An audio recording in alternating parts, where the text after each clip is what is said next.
Hi, it's HardReset and today I'll show you how to use screen recorder on Motorola Edge 70.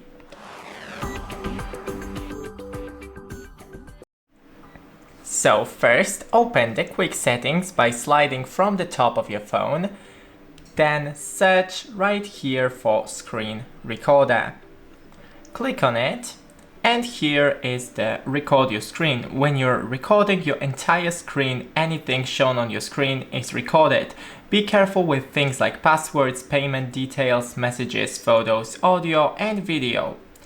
After that, you can select to record the screen or record one app, and then to record the audio like system audio, microphone, system sound, mic and system sound or mute.